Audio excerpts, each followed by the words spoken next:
E aí galera Tech, bem-vindos ao Node Insights, o ponto de encontro dos entusiastas. No vídeo de hoje eu vou explicar para vocês as diferenças entre os padrões de dispositivos de casa inteligente.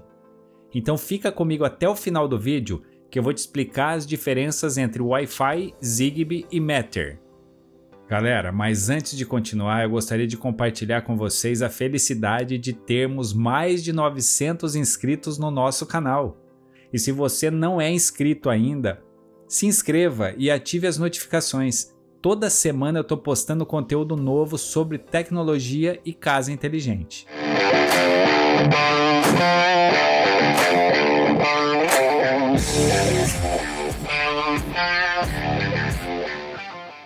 Galera, e para vocês que estão começando no mundo da casa inteligente, do IoT, geralmente vocês vão ouvir falar um monte de termo técnico, uma sopa de letrinhas, como Zigbee, Wi-Fi, Z-Wave, Bluetooth. Não se preocupe, eu vou explicar para vocês as principais diferenças, as vantagens e desvantagens dos principais protocolos de comunicação usados hoje em casa inteligente. A gente vai começar pelo Wi-Fi, que é o padrão mais conhecido e que provavelmente vocês já devam ter ouvido falar em algum momento. Hoje, nós temos o Wi-Fi desde TVs, smartphones até máquina de lavar, ar-condicionado e os dispositivos de casa inteligente, como lâmpadas, interruptores, fitas de LED. O Wi-Fi é um padrão de comunicação entre dispositivos criando uma rede, e hoje é um dos mais comuns no meio da casa inteligente. E quais as vantagens do Wi-Fi? A primeira vantagem é que ele é mais barato em relação ao Zigbee. A segunda vantagem é que é mais fácil encontrar alguns dispositivos Wi-Fi em relação ao Zigbee. E quais as desvantagens do Wi-Fi? A primeira desvantagem é o tempo de resposta. Geralmente um dispositivo Wi-Fi, por teste feito, um sensor de movimento, ele demora aí uns 5 segundos para dar a resposta. Em Zigbee ele vai demorar aproximadamente de 1 a 2 segundos. A segunda desvantagem é que eles consomem mais energia. Então, se vocês tiverem dispositivos Wi-Fi alimentados por pilha, bateria, geralmente é consumido mais rápido. E a terceira desvantagem é que os equipamentos Wi-Fi usam um IP, ou seja, quando vocês conectam o Wi-Fi no roteador de vocês, o roteador atribui um endereço para esse dispositivo. Então, se vocês conectarem muitos dispositivos na rede, acontece uma sobrecarga. Geralmente esses modem que a operadora fornece para vocês ou esses mais simples, se vocês ligarem mais de 20 dispositivos Wi-Fi, a rede já começa a ficar sobrecarregada, começa a travar os dispositivos. Eu vou contar para vocês, quando eu comecei a montar minha casa inteligente com interruptores, geralmente era tudo Wi-Fi. Lâmpadas, interruptores, fitas de LED. Acontecia de travar, por exemplo, o Netflix na metade do filme. Até eu descobrir que eram os dispositivos que estavam causando essa sobrecarga e o modem não tinha capacidade de gerenciar todos, eu sofri um pouco. Aí que vem a rede mesh de roteadores. Então hoje nós temos alguns roteadores no mercado que estão mais em conta e que vocês podem encontrar em 1, 2 ou 3 peças para que vocês ampliem a rede de vocês e que esses packs essas peças que os roteadores têm, eles vão fazer uma ampliação do sinal da internet e criar uma rede mesh na casa de vocês. E cada roteador desse, dependendo da marca, eles conseguem suportar de 90, 100, 120 dispositivos tranquilamente, sem ter sobrecarga na rede de vocês. Então, se a maioria dos dispositivos que vocês têm em casa é Wi-Fi, eu sugiro que vocês pensem, se não tiverem, de ter uma rede mesh.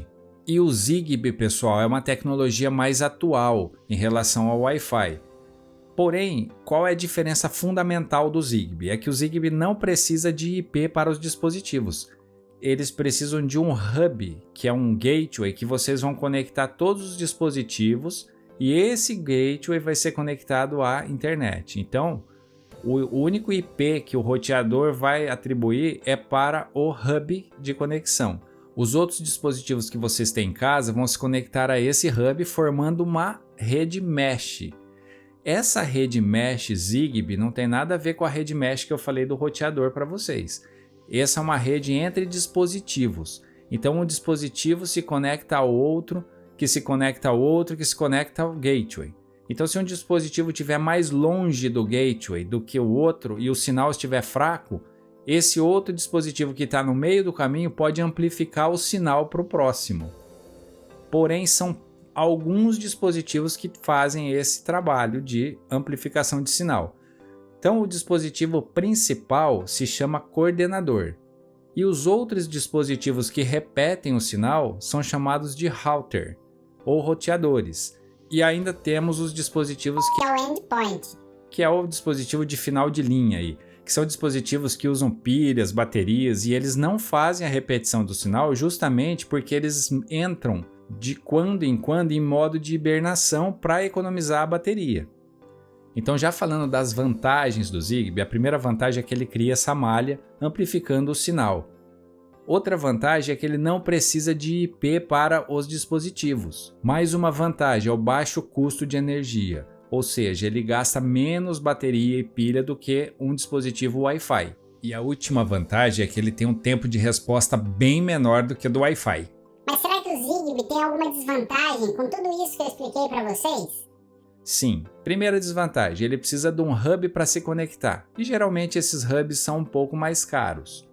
Segunda desvantagem, eles são mais caros em relação ao Wi-Fi. E terceira desvantagem é que os dispositivos Zigbee geralmente não têm um padrão definido. Cada empresa faz um Zigbee com um protocolo diferente. Então, se vocês tiverem um hub da marca X e forem conectar dispositivos nesse hub, pode ser que tenha alguns dispositivos que não consigam se conectar a esse hub por falta de padrão. Então tem Zigbee 3.1, Zigbee 3.0, Zigbee 2.0. Um exemplo, a Alexa, algumas Alexas ela vem com um hub Zigbee interno. Por exemplo, a Echo 4 ou a Echo Studio, elas têm um hub Zigbee integrado. Várias vezes eu fiz tentativas aqui de vários dispositivos e ela não conectou esses dispositivos. Então, o grande problema hoje do Zigbee, pessoal, é que eles não têm assim um padrão definido e cada empresa faz de um jeito. Aí para vocês acertarem aí um hub que conecta a maioria dos dispositivos, às vezes é difícil. Às vezes vocês têm que comprar mais que um hub, aí já vai ficando inviável. E é por isso que surgiu o Matter, que é o protocolo que veio para padronizar esses dispositivos. E o que será que é o Matter? Alexa, o que é o protocolo Matter? Aqui está uma resposta de um usuário Alexa Answers que eu traduzi. O Matter é um protocolo de conexão universal que pode ser usado por dispositivos compatíveis com ele para operar em todos os tipos de plataformas. Obrigado, Alexa. Então o Matter é um tipo de protocolo que surgiu para padronizar os dispositivos, ou seja, grandes empresas se juntaram como a Google, a Amazon, a Apple, a Samsung e criaram um padrão para que os dispositivos se conectassem. E qual é a ideia do Matter?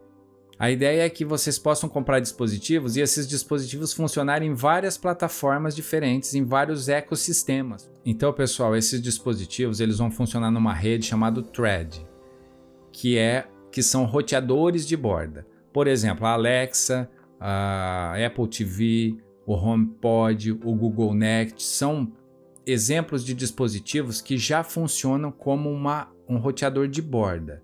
E o que é esse roteador de borda? É como se fosse um gateway, um hub desse que eu expliquei para vocês do Zigbee. Através dele, vocês vão conectar os dispositivos de vocês na casa inteligente de vocês, na rede de vocês. Galera, eu espero ter conseguido explicar para vocês essas diferenças desses 3 protocolos. E se vocês tiverem alguma dúvida, algum questionamento, alguma pergunta, deixa no comentário que eu respondo todos. E se vocês gostaram desse vídeo, deixa um like e me siga também nas minhas redes sociais que eu vou deixar na tela. A gente se vê no próximo vídeo.